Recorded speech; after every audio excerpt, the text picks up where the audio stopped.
Hola, mi hermano querido. Los cristianos siempre traemos preguntas en el corazón. Hay una pregunta que me hicieron y que dice así: Pastor, por más que me esfuerzo para andar en los caminos de Dios, me siento perdido. En realidad, por detrás de esta pregunta inocente hay dos errores grandes. Dice, por más que me esfuerzo para andar en los caminos de Dios. La vida cristiana, querido, no requiere esfuerzo. Tú no puedes alcanzar el ideal que Dios tiene para ti usando la voluntad, el dominio propio, la fuerza, por más que me esfuerzo. ¿Y por qué? Porque la propia Biblia dice que nuestra justicia, nuestro esfuerzo, nuestro dominio propio es como trapo de inmundicia. Lo que tú tienes que hacer, en lugar de esforzarte para andar en los caminos de Dios, si quieres usar el esfuerzo, úsalo para separar un tiempo todo día para mantener la comunión con Cristo, estudiando la palabra, orando y testificando el amor de Jesús para otras personas. El segundo error de esta pregunta es, me siento perdido. Jeremías dice, engañoso es el corazón y perverso. ¿Quién lo comprenderá? Este corazón, cuando estás bien, te va a hacer sentir que estás mal. Y cuando estás mal, te va a hacer sentir que estás bien. Entonces, la vida cristiana no es sentir, porque el corazón humano es engañoso. Tú tienes que creer en la palabra de Dios. Y la palabra de Dios dice que si tú vives en comunión con Él, si tú andas con Él, si tú caminas con Él, si tú estás conectado a Él, los frutos van a aparecer. Los frutos, andar en los caminos de Dios, van a aparecer de manera natural. Entonces tú concéntrate en mantener la comunión con Cristo y deja todo lo demás en las manos de Dios y no creas mucho en tus sentimientos.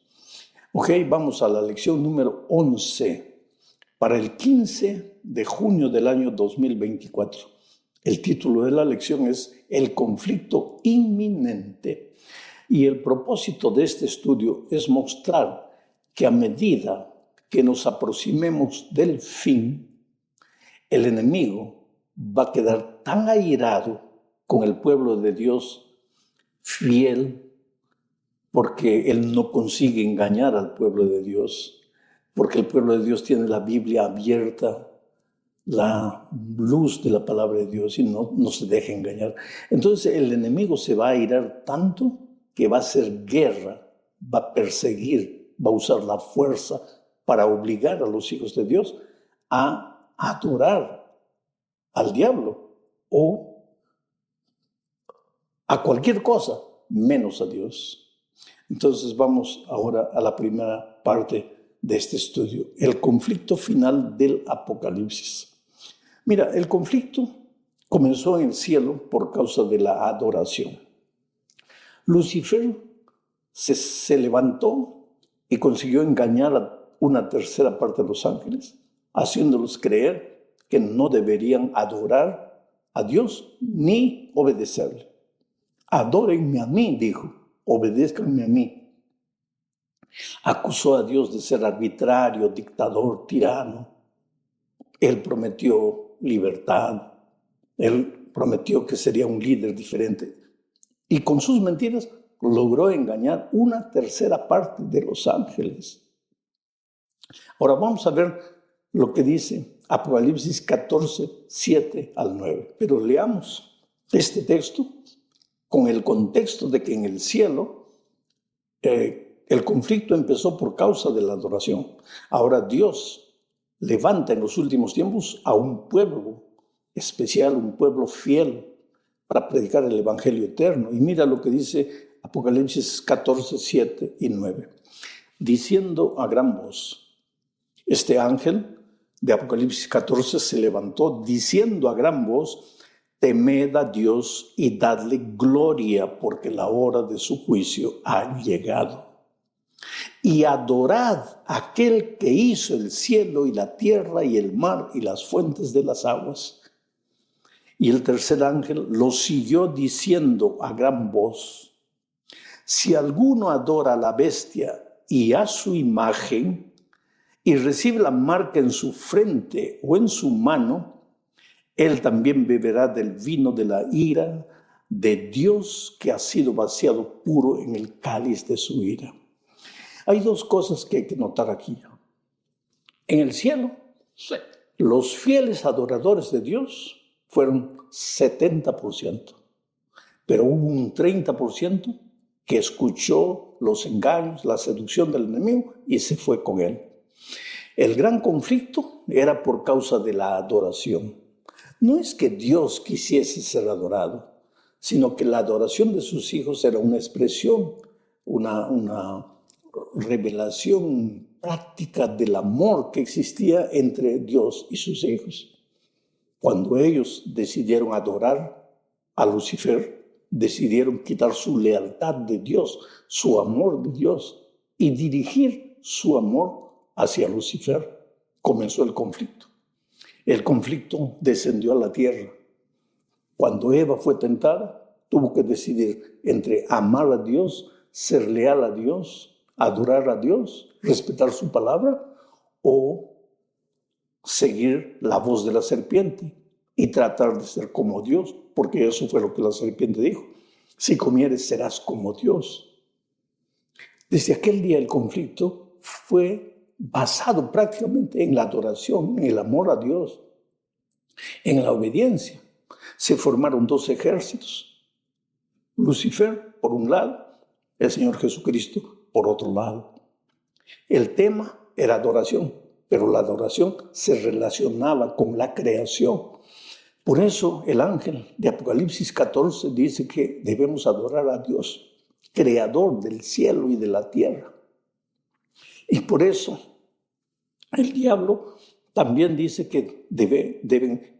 Voy a leer de nuevo el texto de Apocalipsis 14, de 7. Voy a leer específicamente el versículo 9. Dice: y el tercer ángel lo siguió diciendo a gran voz: si alguno adora a la bestia, no adora a Dios, adora a la bestia y a su imagen, y recibe la marca en su frente o en su mano, él también beberá del vino de la ira de Dios, que ha sido vaciado puro en el cáliz de su ira.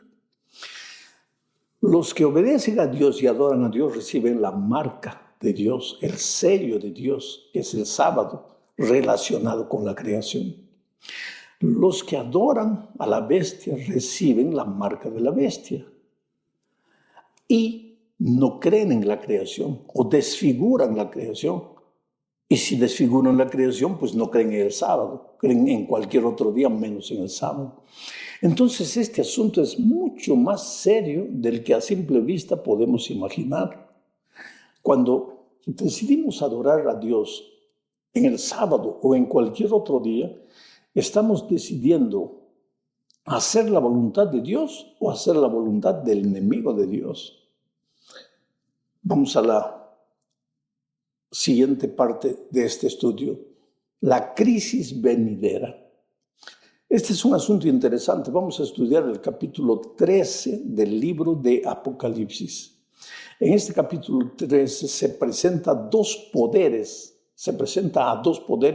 que sacudirán el mundo en los últimos días. El primer poder sube del mar y el segundo poder sube de la tierra. Y ambos son instrumentos del dragón. El dragón es el diablo y Satanás, según Apocalipsis. Quiere decir, para sacudir al mundo en los últimos días, en Apocalipsis se habla de dos bestias. La palabra bestia puede parecer peyorativa, pero no lo es. En profecía, la palabra bestia significa poder.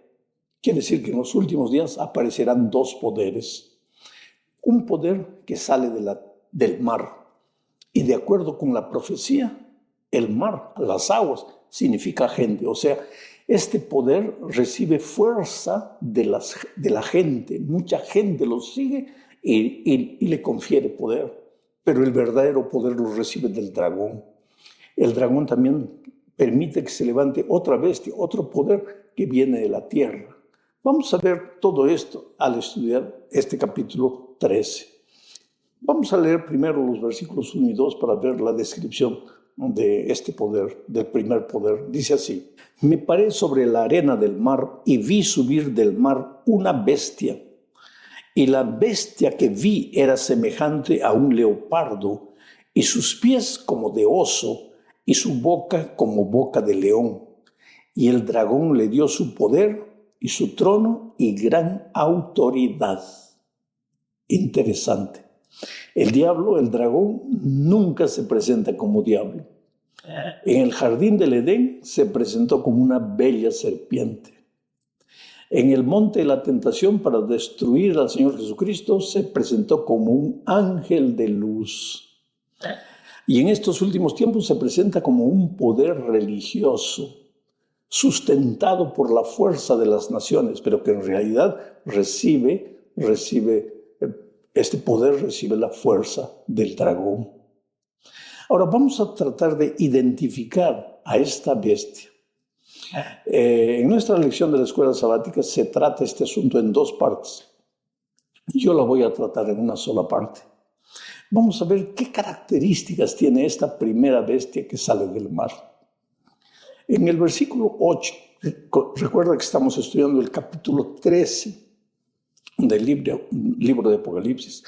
En el versículo 8 dice: y la adoraron, a la bestia, y la adoraron todos los moradores de la tierra, cuyos nombres no estaban escritos en el libro de la vida del Cordero, que fue inmolado desde el principio del mundo. Quiere decir que este es un poder religioso y que recibe la adoración de todos o de la gran mayoría de los seres humanos.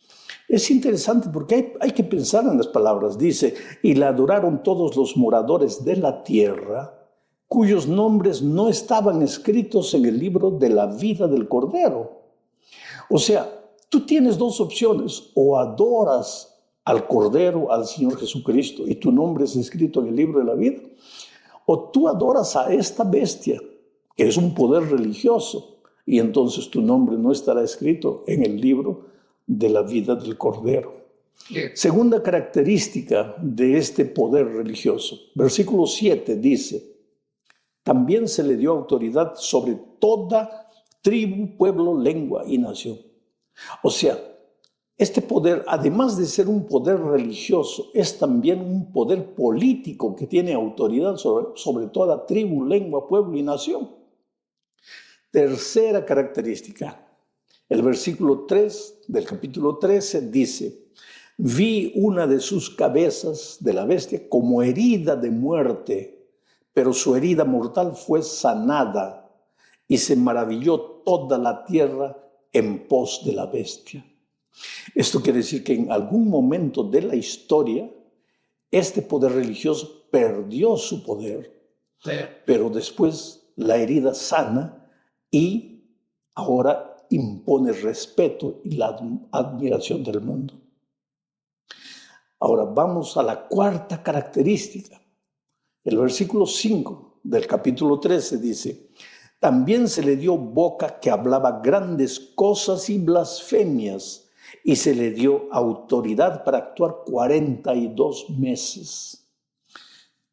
O sea que este poder es un poder blasfemo, que se atreve a hablar contra Dios o a ocupar el lugar de Dios, y tiene poder durante 42 meses, o sea, 1260 años. Ya vimos eso en lecciones anteriores. La característica número 5 dice que este poder persigue al pueblo de Dios. Mira lo que dice el versículo 7. Se le permitió hacer guerra contra los santos y vencerlos por un periodo de tiempo, 42 meses. Sexta característica del versículo 5 dice: se le dio autoridad para actuar por 42 meses. Su poder dura 42 meses, lo que en lenguaje profético, ya lo dijimos, significa 1260 años. O sea, aquí se habla de un poder que forzará la conciencia de las personas para que adoren a la bestia y no adoren a Dios. La pregunta clave es, ¿quién es este poder? ¿Dónde está este poder hoy? ¿A quién simboliza este poder? Entonces vamos a tener que responder algunas preguntas. La primera pregunta, ¿conoces tú algún poder hoy día que además de ser un poder religioso, tenga una influencia política tremenda sobre la mayoría de los países y de los pueblos de este mundo? ¿Conoces? Si conoces un poder religioso, que además de religioso sea político y tenga influencia en la mayor parte del mundo, esa es la bestia de que habla el capítulo 13 de Apocalipsis. Segunda pregunta, ¿conoces tú algún poder religioso que además de poseer esta primera característica, haya perdido su fuerza política en algún momento de la historia para recuperarla después? El texto de la Escritura dice, vi una de sus cabezas como herida de muerte, pero su herida mortal fue sanada y toda la tierra se maravilló en pos de ella. ¿Conoces algún poder que en el año 1798 el líder de ese poder haya sido capturado por un general llamado Berthier y llevado preso, y que después del año 1929 Bernardo Mussolini le devolviera el poder, la fuerza a ese poder? Pues entonces ya tienes la respuesta. Tercera característica, y yo te hago la pregunta, ¿dónde puedes ver un poder religioso respetado y admirado por reyes, presidentes, ministros, jefes de Estado? ¿Conoces ese poder? ¿Qué poder religioso es respetado? Pueden no creer en él, pero todos lo respetan. ¿Dónde está ese poder? En cuarto lugar, te hago otra pregunta. ¿Es posible que ese poder haya blasfemado alguna vez contra Dios? O en las palabras del profeta Daniel, haya tratado de cambiar los tiempos y la ley de Dios. Blasfemar es atreverse a colocarse en lugar de Dios, a querer cambiar la palabra de Dios. Y Daniel dice que ese poder intentó cambiar los tiempos y la ley de Dios. ¿Quieres encontrar ese poder? Abre la Biblia, Éxodo 20, lee la ley de Dios, los mandamientos de Dios. Y después, abre el catecismo y busca la ley de Dios y compara. ¿La ley de Dios es la misma registrada en la Biblia o han intentado cambiar la ley de Dios? Ese es el asunto. Quinta pregunta. Este poder religioso político ha perseguido a los fieles adoradores de Dios y estudiosos de la palabra de Dios durante 1260 años. ¿Conoces a ese poder? Es interesante, porque la respuesta es tuya. Yo no te voy a dar la respuesta. Yo quiero que tú pienses, que tú reflexiones. Y cuando reflexiones vas a llegar a tu propia conclusión. Y tal vez te sientas triste. Pero entonces abre la Biblia y lee las características, capítulo 13 de Apocalipsis. No se habla de una iglesia, se habla de un poder religioso que tiene características políticas. Y las características ya vimos en el capítulo 13. ¿Dónde está ese poder? Entonces llega a tu propia conclusión. Llegamos al fin de este estudio hablando de la bestia que sube de la tierra. Está en el capítulo 13. Mira, la primera característica, versículo 11, dice: después vi otra bestia que subía de la tierra y tenía 2 cuernos semejantes a los de un cordero, pero hablaba como dragón. O sea que este poder es un poder que comienza como un cordero, pero que termina hablando como un dragón. Vamos a ver eso más adelante. Segunda característica, versículo 12. Y esta bestia ejerce toda la autoridad de la primera bestia en presencia de ella y hace que la tierra y los moradores de ella adoren a la primera bestia cuya herida mortal fue sanada. O sea que este poder coloca su fuerza al servicio de la primera bestia. Tercera característica, versículo 13. También hace grandes señales, de tal manera que aún hace descender fuego del cielo y la tierra delante de los hombres. O sea que este es un poder que deslumbra con su tecnología, con las maravillas que hace. Cuarta característica, versículo 14. Y engaña a los moradores de la tierra con las señales que se le han permitido hacer en presencia de la bestia, mandando a los moradores de la tierra que le hagan imagen a la bestia que tiene la herida de espada y vivió. O sea, querido, que este poder es un poder que, además de darle fuerza a la primera bestia, obliga a las personas a obedecer y a adorar a esta primera bestia. Otra característica más está en el versículo 16. Dice: y se le permitió infundir aliento a la imagen de la bestia para que la imagen hablase e hiciese matar a todo el que no la adorase. O sea, este es un poder que da fuerza a la imagen de la bestia. ¿Qué es la imagen de la bestia? Una bandera es el símbolo o la imagen de un país. ¿Cuál es la imagen de la bestia? Lo que simboliza el poder de esta bestia. ¿Qué es lo que simboliza a Dios, su señal, su marca, el sábado? ¿Qué es lo que simboliza a este poder religioso, lo que expresa su poder sobre la conciencia de las personas? Cualquier día que no sea sábado, tal vez el domingo. Este es un asunto que demanda mucha reflexión. Otra característica más está en el versículo 16 y 17, 2 versículos. Dice así: a todos, este poder hace que a todos, pequeños y grandes, ricos y pobres, libres y esclavos, se les pusiese una marca en la mano derecha o en la frente. Aquí está la marca. Y que ninguno pudiese comprar ni vender, sino el que tuviese la marca o el nombre de la bestia o el número de su nombre. O sea, va a obligar a las personas a recibir la marca de la bestia. Y si la marca de Dios, el sello de Dios es el sábado, tú puedes imaginar cuál es la marca de la bestia.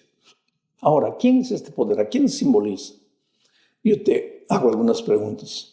¿Conoces hoy un país poderoso que en los comienzos de su historia hablase como un cordero, creyese en el cordero, predicase al cordero, y que hoy, porque era una nación estudiosa de la Biblia, pero que hoy es defensora de la libertad de adorar a Dios de la manera que quiera? Quiere decir, este país se ha convertido en un nido de ideologías, de filosofías. ¿Conoces ese país? Es un país poderoso en el mundo. Segunda pregunta: ¿existe hoy un país poderoso que, habiendo tenido un origen cristiano, se fuera convirtiendo con el tiempo en una nación secularizada, de cierto modo cuna de toda clase de ideologías, filosofías que no pasan de la voz disfrazada del dragón? Tercera pregunta: ¿cuál es en este momento el país que le presta mayor apoyo, mayor fuerza a la primera bestia simbolizada en este capítulo? ¿Cuál? Cuarta pregunta: ¿cuál es hoy el país que deslumbra con su tecnología, con su poderío militar, y que la historia presenta como el único país que un día se atrevió literalmente a hacer caer fuego del cielo, destruyendo 2 grandes ciudades? Quinta pregunta: hasta aquí es fácil identificar este país echando mano solo de las Escrituras, porque todas estas características se están cumpliendo de alguna manera. Pero el texto sagrado menciona todavía 2 características más. Este país escogerá un día de la semana como símbolo del primer poder mencionado en este capítulo. Y en segundo lugar, este país será el origen de un decreto de obligatoriedad de guardar ese día de la semana como homenaje al primer poder religioso de Apocalipsis 14. Vuelvo a repetir, todos estos pensamientos son para reflexión. reflexiona. Reflexionar es leer, es meditar, es pensar. Muchas veces la reflexión te lleva al sufrimiento, al dolor, a llorar. Muchas veces te vas a agarrar la cabeza y decir, pero mi Dios, ¿es esto realmente así? Tienes la Biblia en tus manos. Lee. Yo tengo 2 libros escritos, quiere decir un libro, ¿no? El tercer milenio y las profecías del Apocalipsis. Ese libro fue reproducido bajo el título de El último llamado. Si puedes conseguir ese libro por ahí y leer ese libro, vas a encontrar en detalles la explicación de todo esto que hablé apenas en 20 minutos. Que Dios te bendiga, querido. Oro por ti. Tú eres una persona maravillosa, sincera. Yo no tendría el derecho de hacerte sufrir, pero la Biblia es la palabra de Dios. Y delante de la Biblia todos tenemos que reverenciar, inclinar la cabeza con reverencia y aceptar lo que Dios dice. Un grande abrazo.